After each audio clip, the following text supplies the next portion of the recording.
Shalom à tous. Allez, on va raconter une histoire exceptionnelle sur la paracha Toldot. Le cours est dédié par une grande sadéquette, Viviane Cohen. Une grande bracha pour vous, matériel, spirituel, pour toute la famille Cohen et tout le clan Israël, Bezrat Hashem. Alors vous savez que c'est les plus belles brachot de la Torah, où Yitzhak, il a senti l'odeur du Gan Eden. Vous connaissez tous l'histoire, Yaakov s'est déguisé en Esav. Et Yitzhak, il sent l'odeur de ses vêtements, il sent l'odeur du Gan Eden, et il décide de bénir finalement Yaakov. Et dans le Midrash, il y a une histoire exceptionnelle qui dit « Atikre begadav et la bogdav ». Ne lis pas les vêtements, mais lis les traîtres. Et là, vous allez découvrir le secret. Pourquoi? Qu'est-ce qu'a décidé Yitzhak à bénir Esav? Lui pense que c'est Esav, bien que c'est Yaakov. Et le Midrash raconte deux histoires incroyables de grands Réchaïm qui vont faire tchouva. La première histoire, Yosef ben Meshita. Alors lui, c'est un rachat, mais alors, pire que tous les hommes politiques que vous connaissez, parce que le temple, il est détruit. Et les Romains, ils ont peur de rentrer dans le temple. Ils disent, parce que le goy qui rentre dans le temple, il meurt. Et ils disent, on va donner de l'argent à un juif. Et il y a un juif qui s'appelle Yosef ben Meshita, qui a un rachat. Il dit, moi, pour de l'argent, je suis prêt à rentrer dans le temple qui est détruit. Et voilà qu'il dit, comment on va le payer? Il dit, voilà, la première chose que tu sors, c'est pour toi.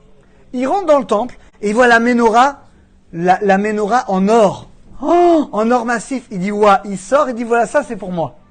Quand les Romains, ils le voient, ils disent, attends, ça, c'est trop beau pour un chien comme toi. Ça, on le garde, rentre une deuxième fois, ce que tu prends, c'est pour toi. Et là, il dit non, j'ai déjà mis en colère mon Dieu une fois, je ne le mettrai pas en colère une deuxième fois. Et là, je ne vais pas raconter les détails, parce qu'il y a des femmes qui regardent, ils l'ont torturé, et il est mort en Kiddush Hashem en disant, malheur à moi, j'ai énervé mon Dieu une fois. Malheur à moi. Il est mort en Kiddush Hashem, comme Rabbi Akiva. Comment quelqu'un peut passer de plus tordu au niveau de Rabbi Akiva en mourant en Kiddush Hashem? Deuxième histoire, encore pire, Yakoum ben Srorot. Alors Yakoum ben Srorot, il avait un métier très sympa. Il était commissaire de police pour les Romains. Vous savez quoi? C'était quoi son métier? D'attraper les rabbins qui enseignaient la Torah en public et de les brûler vifs. Parce que les Romains avaient fait une loi, celui qui enseigne la Torah en public, on le brûle vif. Et voilà qu'il a été un jour de Shabbat, il arrive, il va arrêter un des plus grands chachamim de la génération. Il va le prendre, il le conduit en cheval pour aller le brûler vif. Et il le conduit en cheval, il se moque de lui. En plus, c'était son oncle. Il dit, regarde tonton, c'était Rabbi Yossi ben Eliezer. Il lui dit, regarde tonton, regarde ton cheval à toi, et regarde le mien. Sous-entendu, toi, t'es tzaddik, bah, tu vas mourir brûlé. Et moi, regarde, je suis rachat, mais regarde, je suis commissaire de police, j'ai une armée avec moi, etc. Alors, il lui répond, Rabbi Yossi, il dit, si Hachem, il est bon envers des Réchaïm comme toi, à plus forte raison qu'il sera bon envers moi, qui a fait sa volonté. Et là, il s'énerve. Yakoum, il dit, mais tonton, est-ce que quelqu'un fait plus la volonté de toi que toi? Et regarde comment tu vas finir. Et là, il lui dit, si Hachem, il est dur envers des gens comme moi qui font sa volonté, qu'Avachomer qu'envers un rachat comme toi, Dieu, il sera dur. Et là, quand il lui a dit ça, le Midrash raconte, ces paroles sont entrées comme le venin d'un scorpion dans son cœur. Et là, il a fait tchouva. Et le Midrash dit qu'il s'est attribué lui-même les 4 sentences de mort. Je ne vais pas te rentrer dans le détail, il a fait une corde, il a mis du feu, il a mis des pierres. Bon, il s'est lui-même attribué les 4 sentences de mort. Et avant de mourir, ce que Rabbi Yossi, on va le tuer quand même, parce qu'il y avait l'armée autour de lui, il a dit, je vois l'âme de mon neveu, Yakoum ben Srorot, qui m'a précédé au Gan Eden. Et Rabbi Yossi va mourir juste après, il va être tué par les Romains.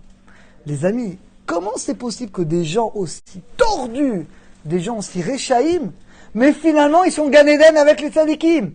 Ils ont fait une tchouva, mais une tchouva à un niveau incroyable. C'est ça. Yitzhak, c'est ça que dit. Yitzhak, il pense qu'il a Esav devant lui. Al tikre begadav et la bogdav. Ne lis pas les vêtements. C'est pas qu'il a senti l'odeur du Gan Eden sur les vêtements, comme dit Rachid. Non. Il a senti l'odeur que quoi? Que même les bogadav, même les traîtres qui vont descendre de Yaakov, même les Réchaïm dans le peuple d'Israël, finalement, ils font tchouva. Il dit, dans ce cas-là, si même les plus tordus des Juifs feront tchouva, c'est eux qui méritent ma bénédiction. Et c'est ça qui va décider Yitzhak à bénir Yaakov déguisant Esav. Voilà, c'est ça, mes chers amis. Donc, on a le mérite, grâce à ça, que tous les Réchaïm du peuple d'Israël, que tous les Juifs fassent tchouva, et que grâce à ça, on mérite la Géoula, Bémera, Béamenu, Amen, Ve Amen.